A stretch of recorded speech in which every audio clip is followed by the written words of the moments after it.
ensamblar la matriz global de toda la armadura, ¿no es cierto? O sea, cada armadura, cada barra de una armadura, cada barra se le analiza, se calcula su matriz de rigidez en ejes locales y luego en ejes globales, usando las matrices de transformación. Una vez que están todas las barras en matrices, en coordenadas globales, se puede sumar, entre comillas, es decir, ensamblar, para obtener la matriz global de n por n para toda la armadura. Y a partir de ahí, haciendo la partición de la matriz, ¿recuerdan? Hacemos la partición del vector de fuerzas, hacemos la partición del vector de carga, de desplazamientos. El vector de fuerzas queda dividido en un grupo de fuerzas conocidas y un grupo de fuerzas desconocidas. El vector de desplazamiento también queda dividido en un grupo de desplazamientos conocidos y un desplazamiento desconocidos. Y en base a esa partición también hacemos la partición de la matriz global, ¿no es cierto? Y de ahí podemos despejar de las dos ecuaciones matriciales que se forman, podemos despejar el subvector del vector desplazamiento desconocidos y hallamos los desplazamientos desconocidos. Cuando ya conocemos los desplazamientos que eran desconocidos al inicio, ya podemos hallar el vector de fuerzas desconocidas o subvector de fuerzas desconocidas y ya se tiene todo. Luego, como último paso, es entrar a cada barra, donde se conocen los desplazamientos de sus nudos I y J, y se halla la fuerza en la barra. Ese es el procedimiento convencional. Lo que vamos a ver ahora es ya ciertos detalles, ciertas, ¿cómo diríamos? Situaciones especiales que se pueden dar en una armadura. Y la primera es cuando tenemos que trabajar con coordenadas nodales, o sea, coordenadas para el nudo. ¿Y por qué se tiene que trabajar con coordenadas nodales? Por lo siguiente. Algunas veces las estructuras presentan apoyos orientados aquí hay que corregir, ¿no? En direcciones diferentes a las direcciones globales XY. En todos los casos anteriores, nuestros nudos podíamos ver que se desplazaban según XY o podíamos expresar sus desplazamientos en direcciones XY globales. En ese caso, cuando ya tienen desplazamientos diferentes a las direcciones globales XY, en ese caso, las restricciones de los grados de libertad correspondientes ya no pueden expresarse con las coordenadas globales horizontal, vertical, XY que hemos usado siempre. Vamos a ver en esta figura que sigue con una situación de una estructura con un apoyo 1 inclinado. Y si ven aquí,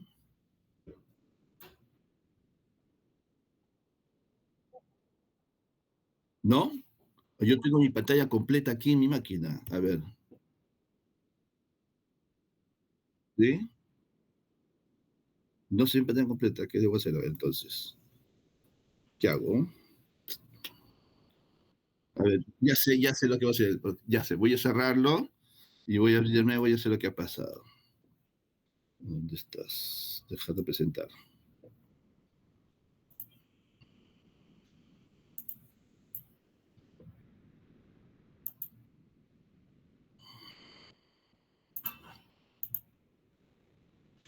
Ahora. Ya. Entonces, fíjense, esta es una armadura muy simple. Lo que me interesa no es la armadura, sino el apoyo 1, como están viendo ustedes. Este apoyo 1, que es un apoyo del tipo deslizante, pero que el apoyo está puesto sobre un plano inclinado, con lo cual sabemos que los desplazamientos de este nudo solamente pueden ir en esta dirección de este plano inclinado, los desplazamientos conocidos, y más bien el desplazamiento conocido será perpendicular a ese plano inclinado, ¿de acuerdo? Entonces, esta es una condición fija para este nudo. Este otro nudo podrá desplazarse en cualquier dirección.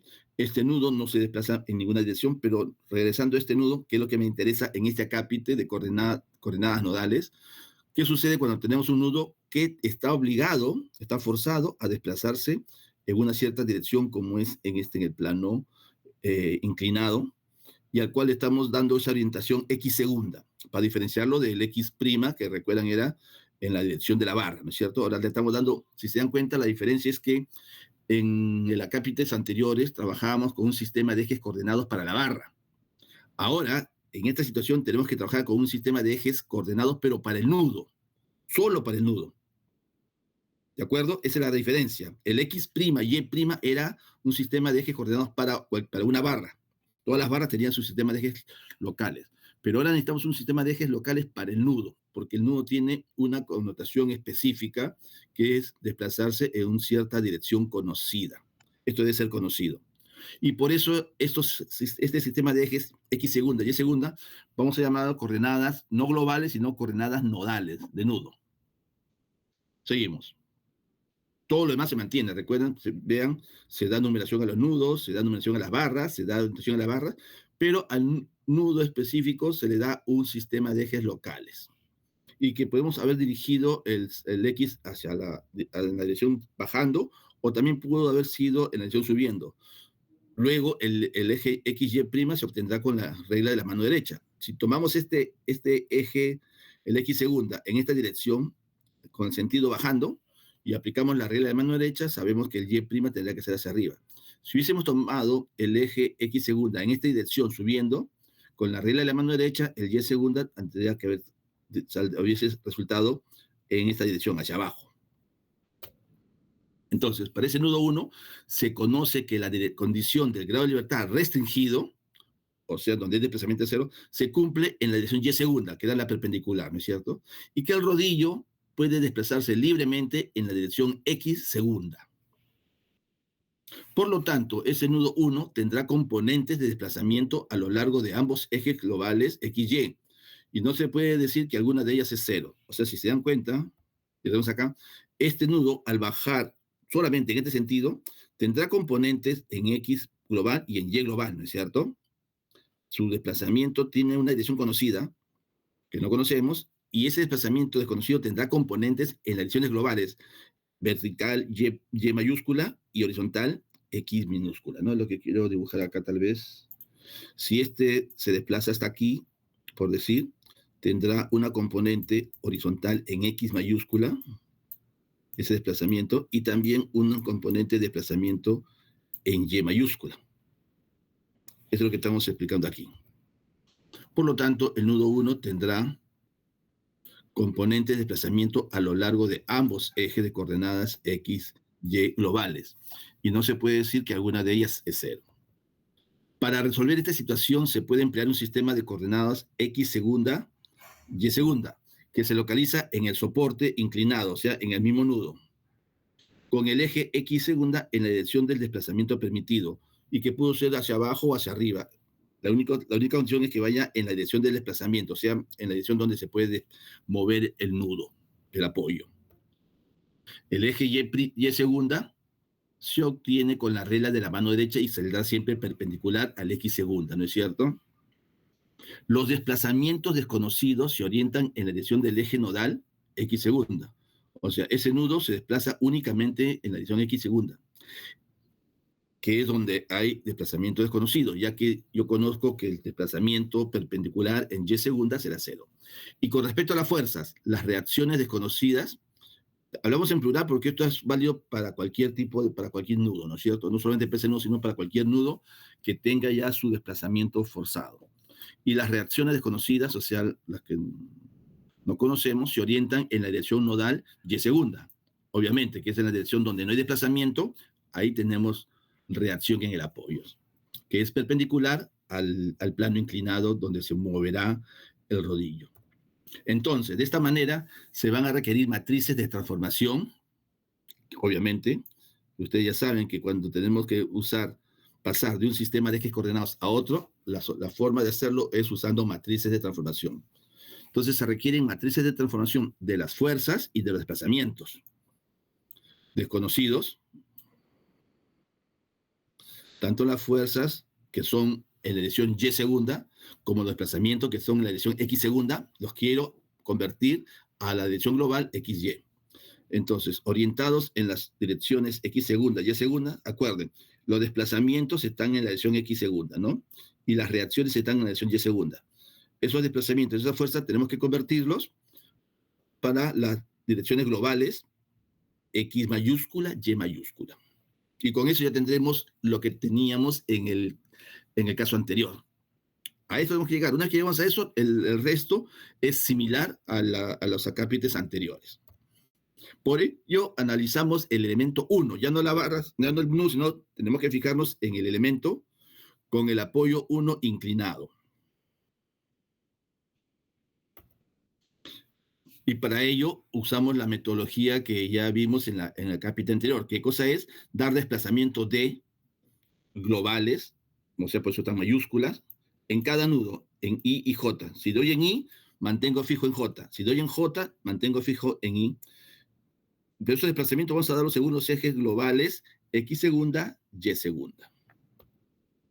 Entonces, este esquema es el que nos va a servir. Ojo, por ejemplo, en nuestra barra, en nuestra estructura, tenemos que fijarnos en lo siguiente. Voy a copiarlo aquí, voy a traerlo aquí, voy a pegarlo aquí, pero más pequeño.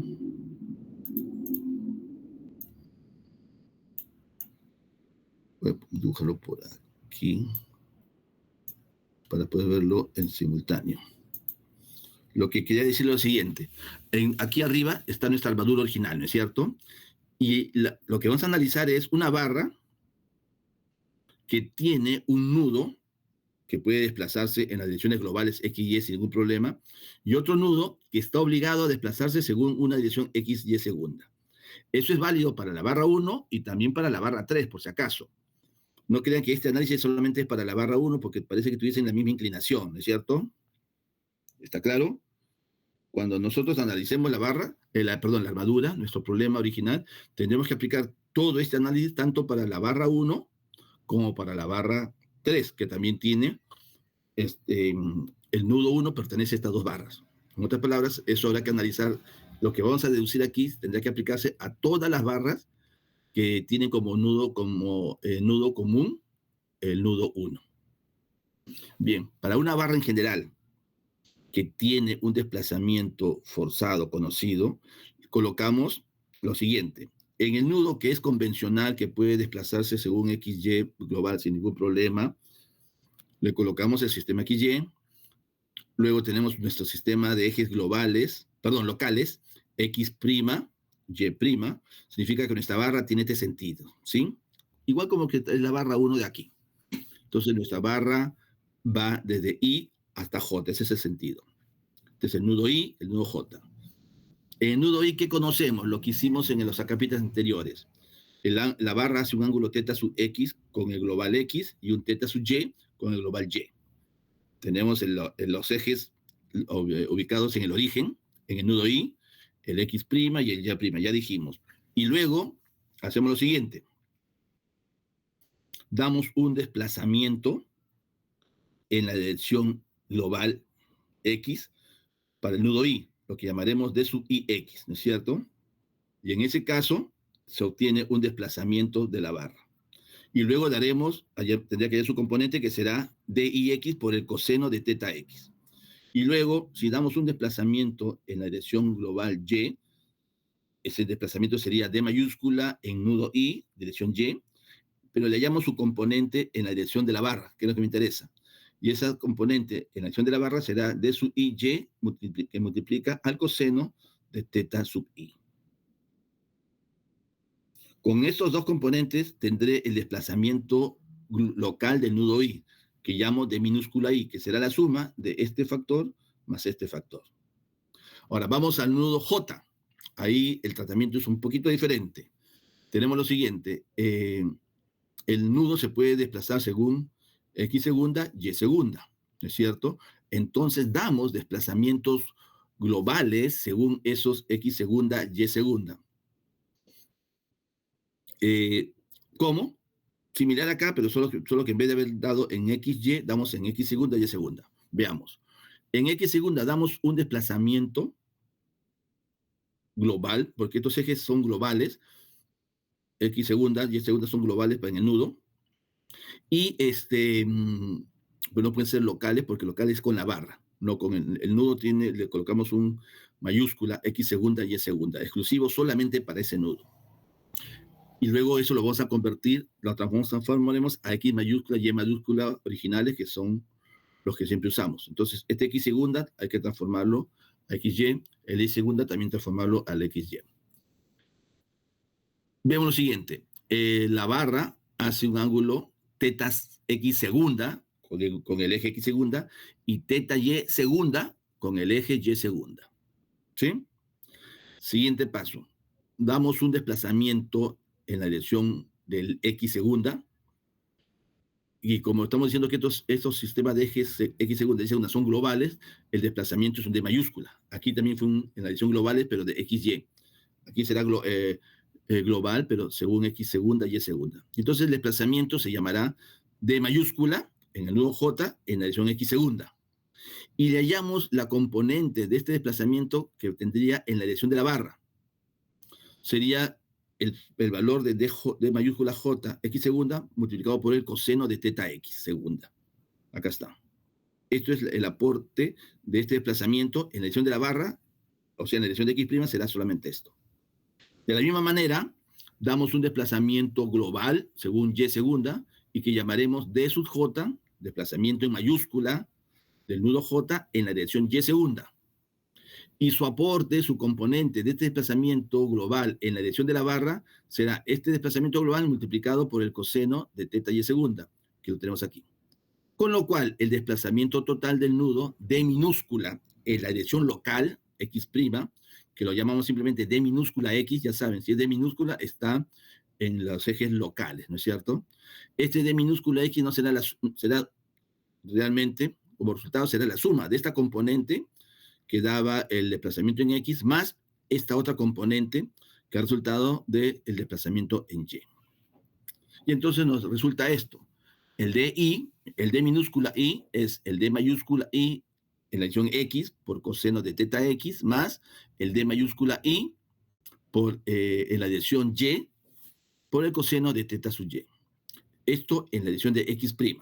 Y el DJ también hallamos en la dirección de X', será el DJ según X segunda por el coseno de teta X segunda más el DJ según Y segunda por el coseno de teta sub Y segunda.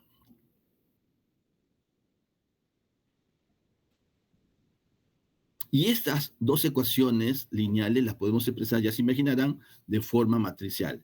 El DI y el DJ será el vector de desplazamientos de los nudos en las coordenadas locales X' y Y'. Los factores, los coeficientes que multiplican a los desplazamientos están aquí. Aparece el coseno de teta X y el coseno de teta Y, o sea, es lambda X y lambda Y, y los cosenos de teta X segunda y teta Y segunda, que aparecen aquí. La inclinación de teta segunda, Y, X y teta segunda Y debe ser conocida. En otras palabras, el ángulo que hace el plano por donde se desliza el rodillo tiene que ser conocido. Si conocemos el ángulo para el plano inclinado, también conoceremos el ángulo para la dirección perpendicular a ese plano inclinado, ¿no es cierto? Entonces, ojo, tenemos aquí 4 cosenos directores, 2 cosenos directores con los ejes globales XY y 2 cosenos directores con los ejes globales X segunda y Y segunda. Y acá tenemos los desplazamientos del nudo I, según los ejes globales XY, y del nudo J, según los ejes globales X segunda, Y segunda. ¿Sí? Esta es la ecuación matricial que se nos conforma. Y son correspondientes porque el número de filas, perdón, de columnas de esta matriz es 4 y el número de filas de esta columna es 4, con lo cual se puede multiplicar y el resultado será una matriz de 2 por 1, o sea, un vector de 2 filas que justamente son los desplazamientos de los nudos I y J en coordenadas locales. Ya saben, en los gammas X segunda y Y segunda corresponden a los cosenos de los ángulos directores según los ejes X segunda y Y segunda. De la misma, y todo esto, de la misma manera, podemos allá trabajar con las fuerzas ahora. Las fuerzas minúsculas F en los extremos I y J del elemento, que van a producir componentes F mayúscula en la dirección de los ejes globales XY para el nudo I y X segunda y Y segunda para el nudo J.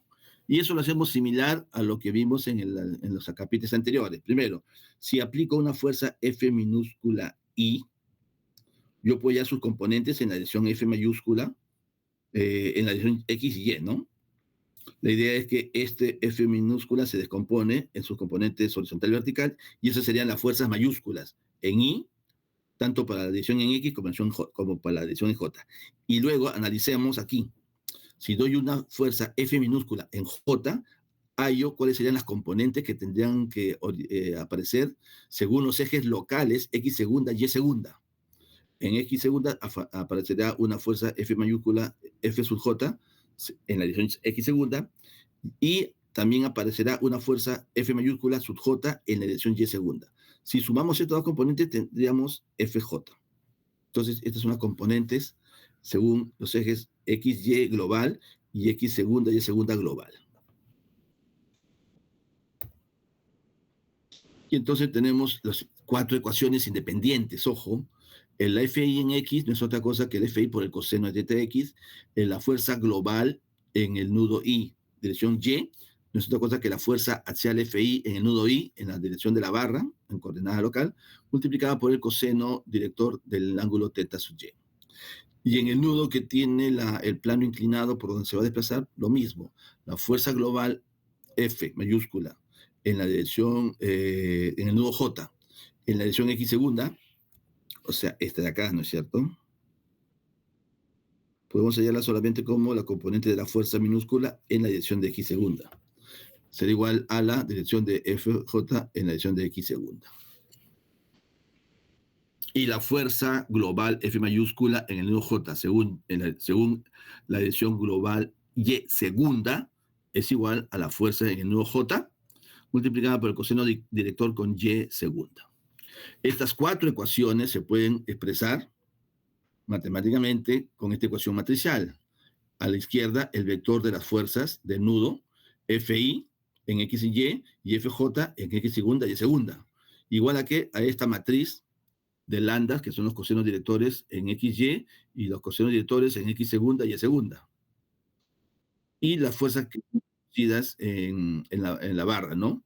La fuerza a lo largo del nudo I y la fuerza en el nudo J, que son iguales, pero en sentido opuestas para que la barra esté en equilibrio. Entonces ya tenemos casi ahí, estamos viendo directamente que para que pasar de fuerzas mayúsculas a fuerza minúscula necesitamos esta matriz. Esta matriz será la matriz de transformación, definitivamente.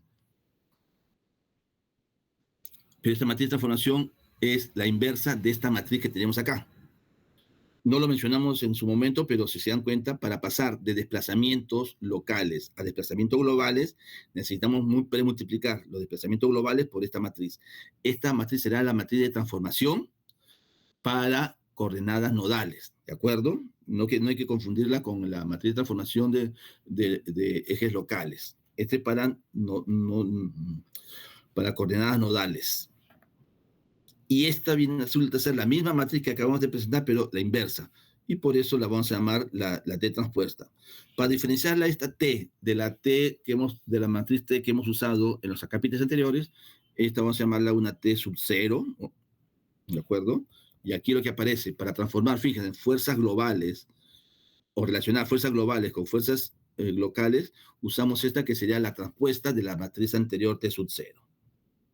Se dan cuenta, todo este vector sería el vector de fuerzas. Esto resulta ser la transpuesta de la otra matriz que hallamos, diferente a las matrices de la cápita anterior, porque ahora aparecen estos gamma X segunda y segunda, ¿no? Y esto viene a ser la matriz transpuesta de T0, que multiplica al vector de fuerzas locales, FY, FJ. Entonces, las matrices de transformación del desplazamiento y la fuerza en las ecuaciones desarrolladas son utilizadas para desarrollar la matriz de rigidez del elemento para esta situación de apoyo inclinado. Es decir, para obtener la matriz de rigidez del elemento K minúscula, lo que necesitamos es premultiplicar la matriz de rigidez local, es la K minúscula prima, que es la que conocimos desde la capítulo pasado.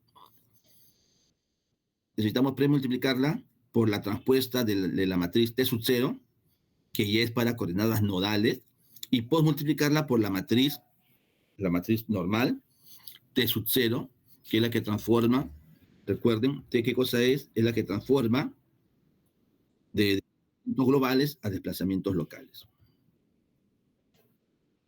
Con lo cual tendríamos que la matriz de rigidez del elemento, de la barra, en coordenadas locales, porque es K minúscula, sería esto que es la matriz transpuesta, esto que es la matriz de rigidez de elemento en coordenadas locales, y esto es la matriz de transformación nodal.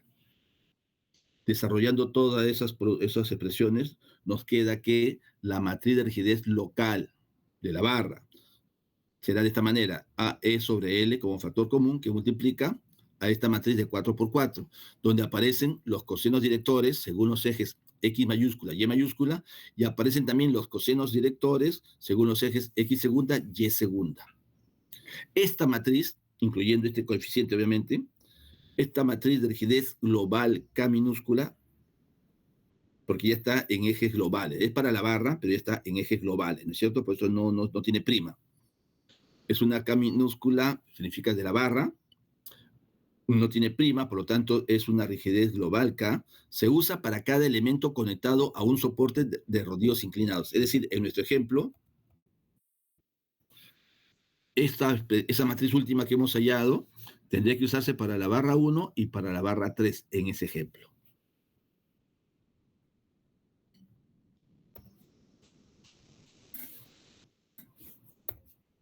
Algunas notas. Si nuestra barra fuese IJ, pero el nudo I es el que está forzado, tendríamos que tener una matriz diferente. Tendríamos que tener cuidado y construir la matriz de rigidez del elemento en coordenadas globales, pero cuando tiene el nudo I forzado, y el nudo J es el que no está forzado a desplazarse según cierta dirección. ¿Sí? Porque nosotros lo que hemos hecho, acuérdense, es para este caso. Si tengo la barra en este sentido, mi nudo inicial no tiene ninguna complicación. El detalle es el mi nudo J. Y si dan cuenta, aquí el orden sí interesa. Y por lo tanto, si nos toca este caso, con el nudo I forzado a moverse en un sentido y el nudo J sin ninguna condición especial, pues esta matriz hay que adaptarla. Tal vez esto pasen a este lado y esto pasen por inversa, pero no se puede asegurar si es que no hacemos el análisis. Y para eso hay que hacer el análisis de tal cual como hicimos acá. Si se dan cuenta, por ejemplo, para las fuerzas I tendrían que estar en la dirección de los desplazamientos de esa barra y perpendicular al desplazamiento. ¿De acuerdo? Y también de los desplazamientos forzados, aquí nosotros necesitaríamos un segundo juego de desplazamiento según los ejes X segunda y segunda. O sea, lo que tenemos acá lo trasladamos a este eje y lo de este eje lo trasladamos acá. No hay otra forma si es que el nudo I es el que está desplazándose según dirección conocida. Ojo, repito una vez más, lo que hemos deducido es que cuando el nudo J se desplaza según una dirección desconocida, una dirección conocida X segunda, no tiene otra posibilidad de desplazarse, y el nudo I puede desplazarse en cualquier dirección o ser 0,0 también. Pero muy diferente será la matriz de transformación y el proceso si es que el nudo I es el que se puede desplazar según una dirección conocida y el nudo J es el que puede desplazarse según XY globales. Todo eso habría que ir modificando y me queda como tarea para que ustedes puedan deducir cuál sería la expresión, la matriz de rigidez y toda la ecuación matricial cuando el nudo I es el que se desplaza y el nudo J no se desplaza. Ese es un segundo caso. El primero es el que hemos desarrollado al detalle con el nudo I fijo y más bien desplazábamos el nudo J, ¿no? ¿Y qué pasa si una barra está sometida a desplazamientos en sus dos direcciones? Es un caso también particular ya. No se da muy seguido, pero sería bueno tener la herramienta, las expresiones para poder analizar esta barra que tiene sus dos nudos conectados a apoyos que se pueden desplazar según inclinaciones conocidas alfa y beta.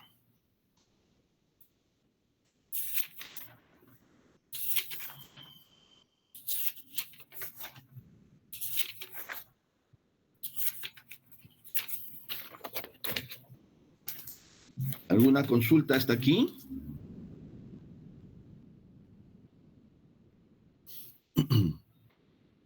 Bien, esta es la teoría. Ya lo veremos luego la aplicación práctica con con un ejercicio correspondiente, ¿sí? Profesor, buenos Sí, días, dime. disculpe. Eh, Hola. no sé si dijo, creo que la parte de, dependiendo de en qué nudo se va a fijar, va a cambiar la matriz. Claro, nosotros hemos hecho, esta barra es muy diferente que la barra que hemos estudiado y a la cual hemos hallado su matriz. Lo que hemos estudiado, si es que se ha estado atento, es lo siguiente: una barra con un cierto nudo que no tiene nada de especial, y en el otro extremo, en el nudo J, este es el nudo I, y el nudo J tiene un apoyo con un carrito que tiene que apoyar y desplazarse según una cierta inclinación, alfa. Este es el plano inclinado por donde se está desplazándose el nudo J. ¿Esta barra es igual que esta barra de acá? ¿Estas dos barras son iguales? No, No, porque aquí, lo que está a la derecha, lo que he dibujado a la derecha, esto aquí, es lo que hemos deducido. Y la matriz que hemos deducido es para esta barra, donde el nudo IJ es el que tiene desplazamiento según un plano inclinado conocido. En cambio, en este caso A, que lo dejo como tarea, es para que deduzcan cómo es la matriz de transformación cuando el nudo I es el que tiene el desplazamiento según un plano de inclinación conocido. Es diferente. Y un tercer caso, que lo estoy llamando B, sería cuando los dos nudos están conectados a apoyos con planos de desplazamiento conocidos, alfa y beta.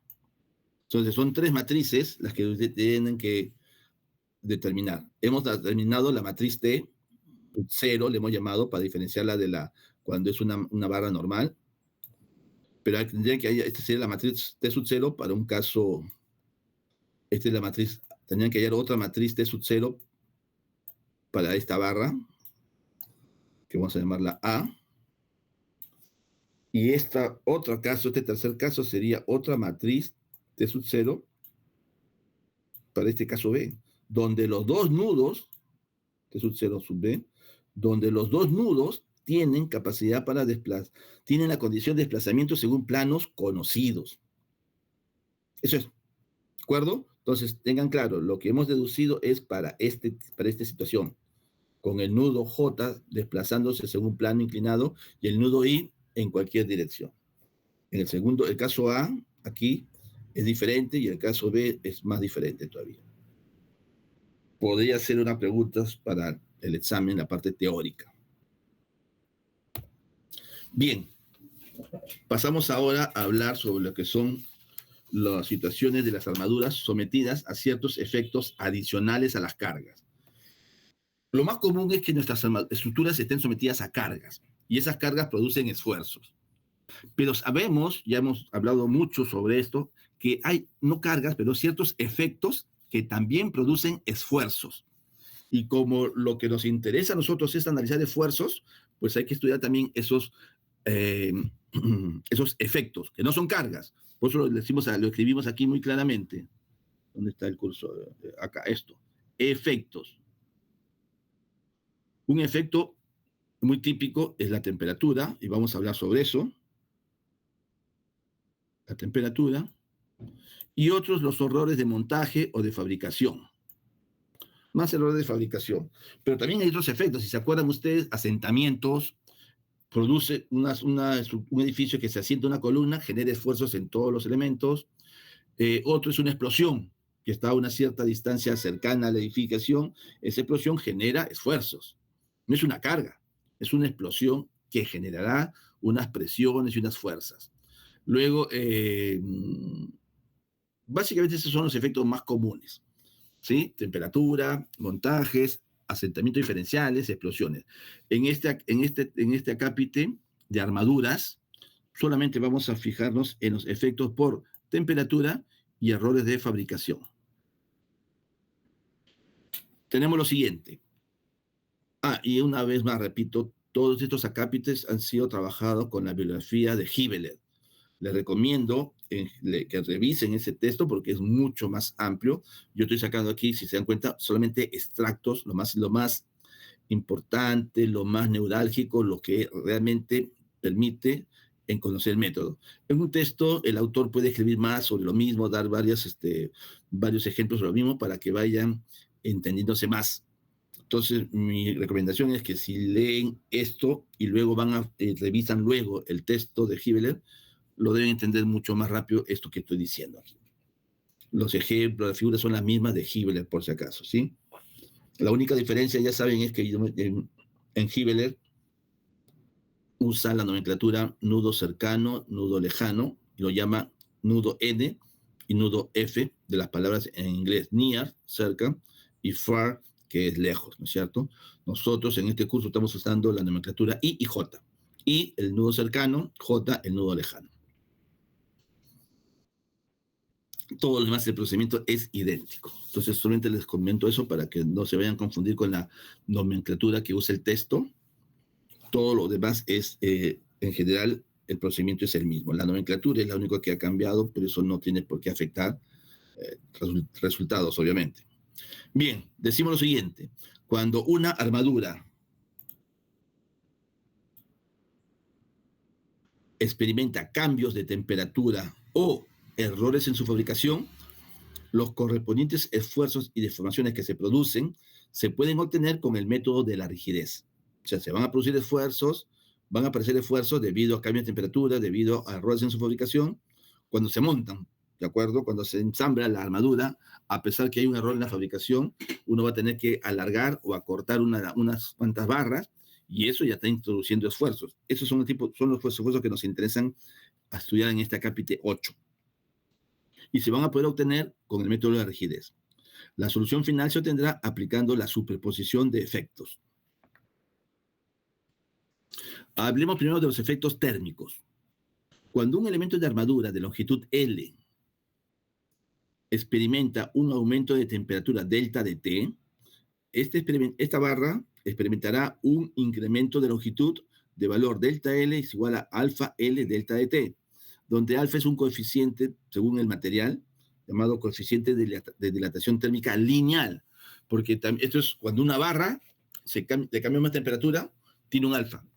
Pero si no es una barra, sino una plancha, imagínense, una plancha de dimensión rectangular, que tenga 2 metros de largo por 1 metro de ancho.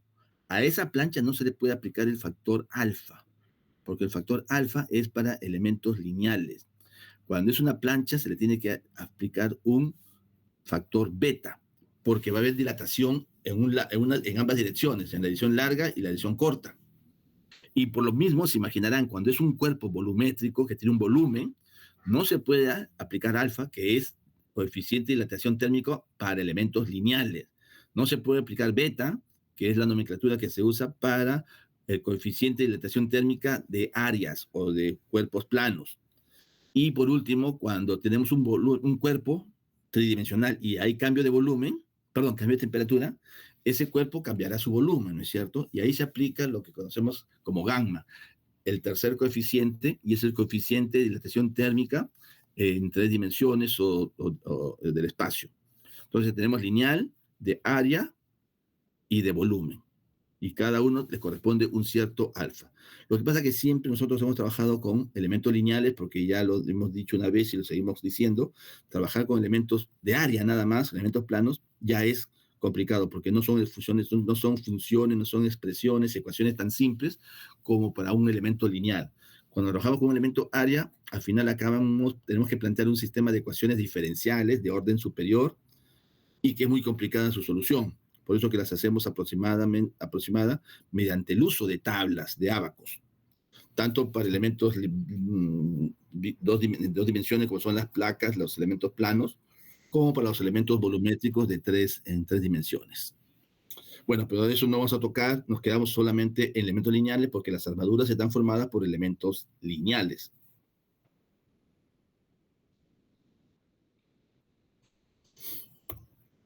Entonces, la aplicación, por ejemplo, comencemos de esta manera. La aplicación de una fuerza de compresión F sub 0 en el elemento, si tenemos el elemento y le fijamos los nudos I y J, si fijamos los nudos I y J, la aplicación de una fuerza de compresión F sub 0 en el elemento causará una disminución de la longitud delta L de forma delta L prima, lo voy a llamar así, es igual a F sub 0, la fuerza que estamos aplicando, por L sobre EA. Estos apoyos se pueden acercar o alejar para que se permita la deformación de la barra correspondiente. Lo que sí hay que tener fijo es que estos extremos I y J se desplazarán, pero manteniendo esa situación de ángulo a 90 grados entre el elemento barra y el apoyo que lo fije. Luego colocamos un sistema de ejes coordenados local para la barra X', Y'. Si coloco el origen aquí y X' va hacia la derecha, hacia arriba, por la regla de la mano derecha tendrá que estar el eje Y' en la dirección hacia arriba, ¿no es cierto? Entonces tenemos IJ, X', Y'. Y entonces aplicamos una fuerza local que llamaremos F sub Y sub 0. F sub I sub 0, ¿por qué? Porque estamos en el nudo I, por eso es F minúscula I. Sub 0, porque estamos en la condición inicial. Debido a esta fuerza, a este efecto de cambio de temperatura, es que va a aparecer esta fuerza Fi sub 0, y por acción y reacción aparecerá la F sub J sub 0, que tienen que estar en equilibrio ambas fuerzas, ¿sí? Entonces, de esta expresión que tenemos aquí a la derecha, delta L igual a la F por L sobre EA, vamos a tener una oportunidad de aplicar justamente esa expresión. Si hallamos delta de L y delta L', delta de L según este sistema de ejes coordenados y delta L', lo que conocemos de más antes, podemos plantear lo siguiente. Igualamos ambas deformaciones, delta L y delta L', y se obtendrá el valor de fuerza de compresión F sub 0 necesariamente para mantener los nudos fijos en sus interiores. El FI y el FJ. Siempre con respecto a esta expresión, el FI tendrá que equilibrar a las FJ y FJ igualmente tendrán que estar en equilibrio. Entonces se llegan a plantear estas dos ecuaciones lineales. El FI sub 0 es igual a A por el E, por el alfa, por el delta de T, donde se conoce casi todo. Y el FJ sub 0 es igual a menos A por E, por alfa y por delta de T.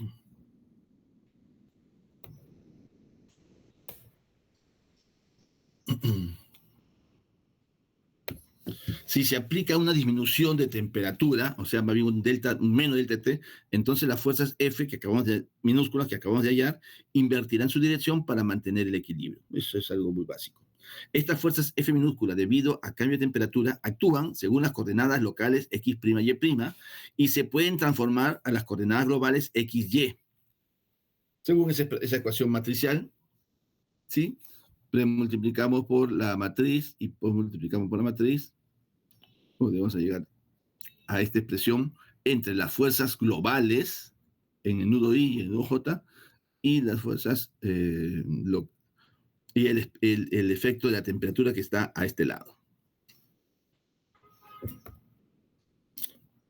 Vendría ahora a hablar sobre los temas de errores de fabricación, pero aquí vamos a parar 10 minutos, vamos a descansar la voz y también para que se estire un poco. Pero antes que se vayan, permítanme